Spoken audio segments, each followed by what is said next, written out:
नहीं, मुझे ये बताइए, वैसे बातचीत आगे विस्तार से करेंगे मुद्दों पर, लेकिन ये सियासी गलतियों का कोटा अशोक तंवर का पूरा हो गया? मतलब एक सियासी गलती कांग्रेस, दूसरी सियासी गलती आम आदमी पार्टी, अब ये तीसरी बीजेपी, ये सियासी भूल सुधार है? देखिए, मैं साधारण परिवार से आया हूं, कोई राजनीतिक मेरी विरासत नहीं है। और डीयू जवाहरलाल नेहरू यूनिवर्सिटी से शुरुआत करी। कभी ये सोचा नहीं था कि राजनीति में इस तरीके से आएंगे। हम तो सिविल सर्विस के लिए आए थे, धीरे धीरे चुनाव लड़ना शुरू कर दिया और उसके बाद मौका मिलता गया, आगे बढ़ते गए। लेकिन कई बार ऐसा होता है, ऊपर वाला आपको कुछ दिखाना चाहता है, कुछ समझाना चाहता है। ज्ञान की खोज में, सत्य की खोज में, अच्छे अच्छे लोगों की खोज में हम भी इधर उधर भटकते रहे। तो उस समय की परिस्थिति के हिसाब से वो ठीक था।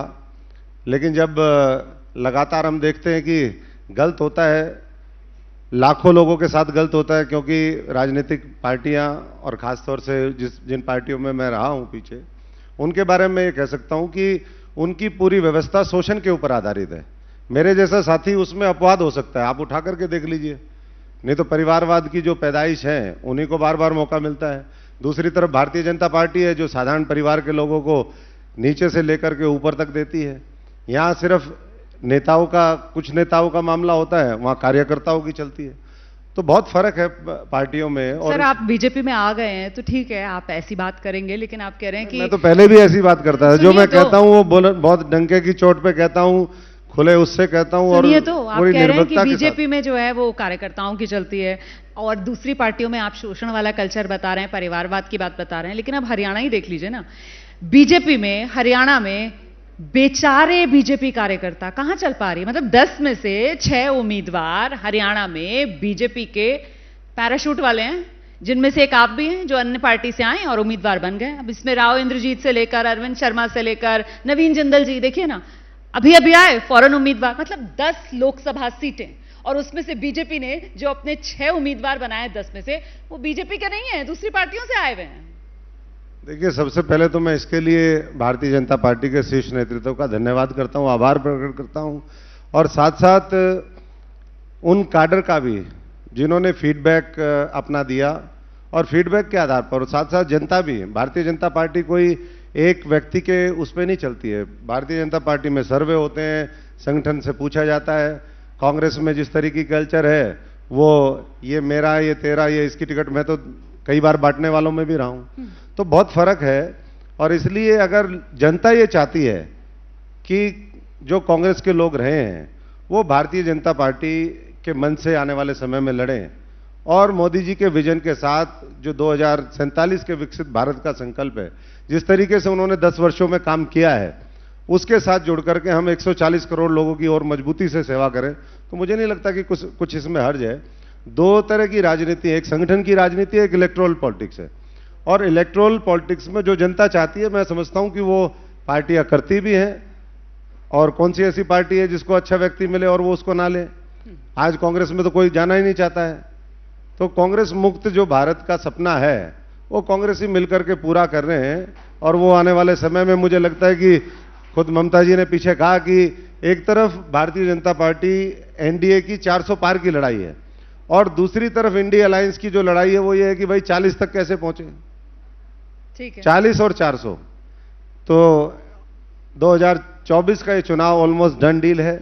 इस शिखर सम्मेलन में मैं यही सबसे कहूंगा कि भारतीय जनता पार्टी को, नरेंद्र मोदी जी के नेतृत्व को, और जनता की जो भावना है, जिस विश्वास के साथ उन्होंने काम किया है, उसको और शिखर पर पहुंचाने का काम करें।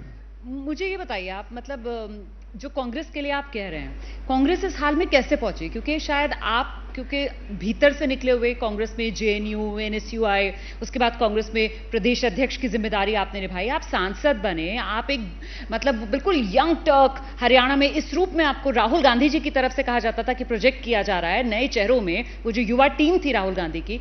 फिर अचानक से क्या हुआ कि कांग्रेस आज इस हाल में पहुंच गई है कि आप ये कह रहे हैं यहां पर बैठकर कि कांग्रेस मुक्त भारत ये कांग्रेस बना रही है? देखिए, जो लोग, वैसे तो मैं ज्यादा उस डिटेल में नहीं जाना चाहता, क्योंकि अब हम मोदी जी के साथ देश बनाने को निकले हैं और ये मानते हैं कि दलगत राजनीति से ऊपर उठ करके हर भारतवासी को बड़ा मैंडेट देना चाहिए ताकि बड़े काम हो सके, किसान, मजदूर, नौजवान, हमारा गरीब आदमी, हर वर्ग खुशहाल हो सके, हमारा देश नई ऊंचाइयों पर जाए, बड़े बड़े इंफ्रास्ट्रक्चर प्रोजेक्ट लाखों करोड़ के जो आए हैं उसमें और स्पीडली हम काम करें। लेकिन फिर भी आपने कहा है तो मैं इतना ही कहूंगा कि कांग्रेस के अंदर आज सच्चे, ईमानदार, वफादार लोगों की आवश्यकता ही नहीं है। उनको वो चाहिए जिन्होंने बड़े बड़े हजारों लाखों करोड़ के घोटाले किए हैं, फिर वो पैसे के दम पे ब्लैकमेल करेंगे।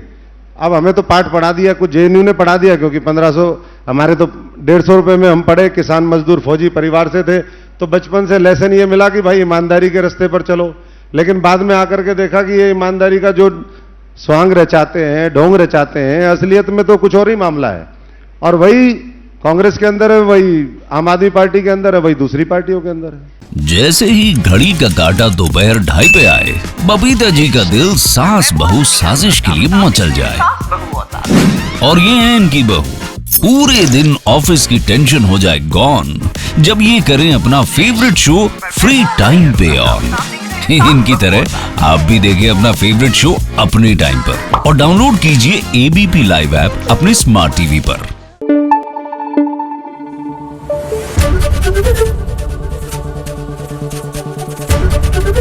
एबीपी न्यूज आपको रखे आगे।